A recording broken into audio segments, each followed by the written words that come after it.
Hey, what's up guys? Bryce Gonser, Jesse Taff, back with another episode of Buying the 208, and this is your Q4 market update.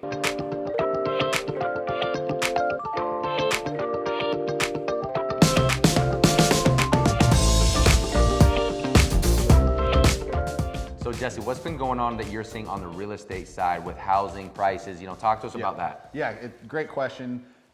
One side of the coin, everyone thinks we're collapsing. The other side of the coin is still very excited about real estate in the area. I'm definitely on the excited side, and what we're seeing is we for sure are seeing a bit of a cool down, or maybe a bit of a slowing, or a rebalance is probably the better term. Yes. And of course it was going to happen. If anyone is surprised this is happening, they weren't paying attention, because there's no way we could sustain the crazy market, 40% appreciation a year beyond what we already have. So we needed a cool down, rebalance to stay in a healthy real estate market zone, and that's what we're seeing. With that being said, we are still seeing high demand from people living in Idaho looking to purchase their first home or even move up into their next home. True. And still a ton of people relocating into the area from out of state that are bringing in and keeping prices fairly high. So we have seen a slight dip in prices. Most of that is due to sellers and real estate agents not pricing per what the market is showing. So that's crucial. I think that's crucial. If you guys take anything away, it's that one point right there, that if you don't have a listing agent, or something that just was, we went crazy at the beginning of this last year on home prices. It's not that way where you can just throw anything out there and and it's in a 20 offer bidding war. You know what I mean? You have to be dialed in. You have to be calculated with that home purchase price.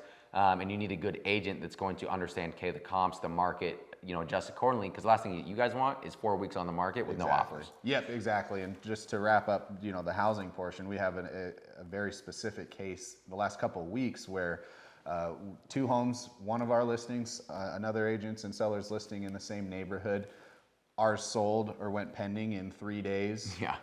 Theirs was sitting on the market for about 21, 28 days, so 3 to 4 weeks. Insane. And we actually had a higher price per square foot, but the reason is one, priced correctly for the home, and then now it does make a very big difference who is marketing your property for sale. So absolutely, that's one big takeaway. And then the other one is, as far as buying goes, keep in mind the interest rate has a far bigger impact than a small 1 to 2% change in property or home prices. So is it a good time to buy?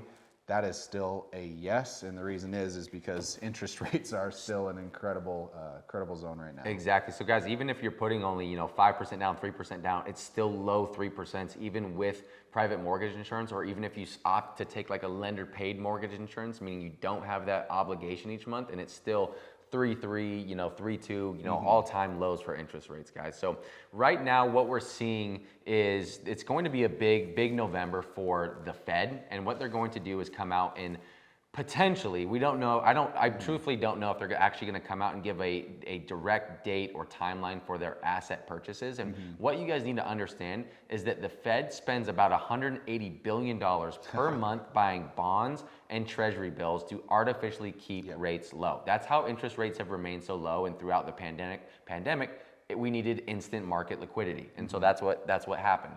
They've talked about easing up on this. Now, me personally, I don't know, with the jobs report coming in over 50% incorrect. They thought there was going to be 500,000 something, new jobs available, that people were going to come back to work, and they were off by 50%. Not where they thought employment coming back to.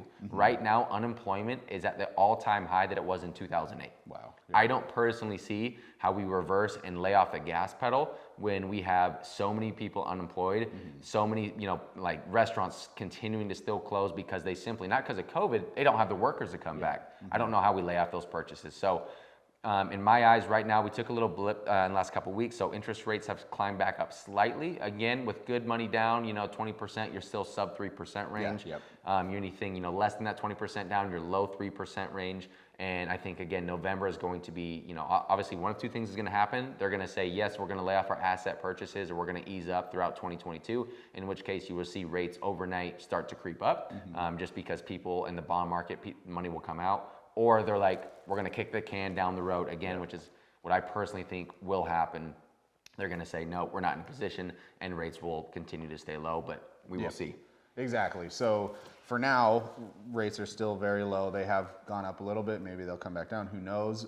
But the one thing we can guarantee is when the government stops purchasing bonds and treasuries, Rates will go up. Rates will go up. Without a doubt. And when they do, that 0.5%, 1%, 2, 3% higher than it is now is going to drastically impact how much you pay per month, and Or what you can afford. yeah, or what you can afford to purchase. So That's right. It's still a very good time to buy. Honestly, with the market cooling, buyers have a little bit more power right now. Yep.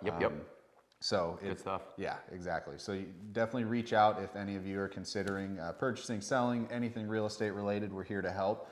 And then obviously, as always, make sure to like, subscribe, and share this with anyone that you think would benefit from the info. Absolutely. Well, how's your kids next time?